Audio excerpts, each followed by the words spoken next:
সুপ্রিয় দর্শক, আসসালামু আলাইকুম। আপনারা দেখছেন দিনের পথে।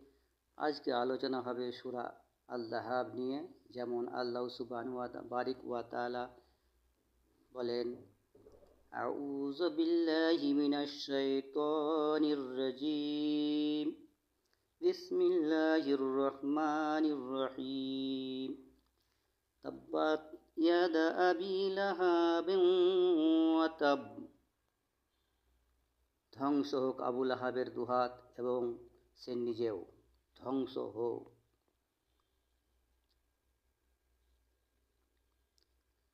মা আগনা আনহু মালুহু ওয়া মা কাসাব।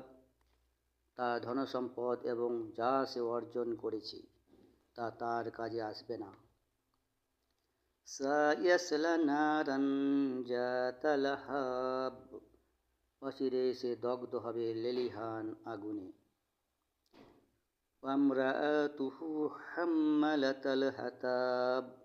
আর তার স্ত্রী জ্বালানি বহনকারী। ফি জিদহা হাবলুম মিন মাসাদ। তার গলায় পাকানো দড়ি। প্রিয় দর্শক, এই লাহাব সূরাটি নাজিল হওয়ার কারণ হচ্ছে রাসূল সাল্লাল্লাহু আলাইহি সাল্লামের প্রতি আবু লাহাবের অধ্যত্বতা। সহিহ বুখারীতে ইবনে আব্বাস রাদিয়াল্লাহু তাআলা আনহু হতে বর্ণিত আছে যে রাসূল সাল্লাল্লাহু আলাইহি ওয়াসাল্লাম একদিন বাতাহা নামক স্থানে গিয়ে একটি পাহাড়ের উপর আরোহণ করলেন এবং উচ্চ স্বরে হে লোক সকল, তোমরা তাড়াতাড়ি এসো বলে ডাক দিতে লাগলেন।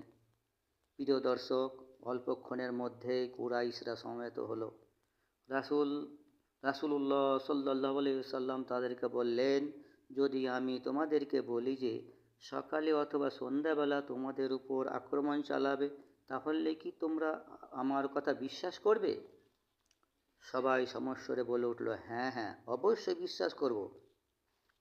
তখন তিনি তাদেরকে বললেন, আমি তোমাদেরকে আল্লাহর ভয়াবহ শাস্তির আগমনের সংবাদ দিচ্ছি। আবু লাহাব তার এ কথা শুনে বললেন, তোমার সর্বনাশ হোক বা তুমি ধ্বংস হও। একথা বলার জন্যই কি তুমি আমাদেরকে সমবেত করেছ? সুপ্রিয় দর্শক, তখন আল্লাহ তাআলা এ সূরা লাহাব অবতীর্ণ করেন। এইটি ফাথুল বারীতে বর্ণিত আছে। সুপ্রিয় দর্শক, এই সূরাটির প্রথম অংশ হচ্ছে আবু লাহাবের বিরুদ্ধে বদদোয়া এবং দ্বিতীয় অংশে রয়েছে ওর পরিচিতি। প্রিয় দর্শক, আবু লাহাব ছিল রাসূলুল্লাহ সাল্লাল্লাহু আলাইহি সাল্লামের আপন চাচা। তার নাম ছিল আব্দুল উজ্জা ইবনে আব্দুল মুত্তালিব। তার সুদর্শন চেহারা ও গায়ের রং আগুনের মতো হওয়ার কারণে তাকে আবু লাহাব বা আগুনের পিতা বলে ডাকা হতো। সে ছিল রাসূল সাল্লাল্লাহু আলাইহি সাল্লামের নিকৃষ্ট শত্রু। সে ছিল রাসূলের সাল্লাল্লাহু আলাইহি সাল্লামের নিকৃষ্ট শত্রু। সব সময় সে তাকে কষ্ট দেওয়ার জন্য এবং ক্ষতি করার জন্য সচেষ্ট থাকত।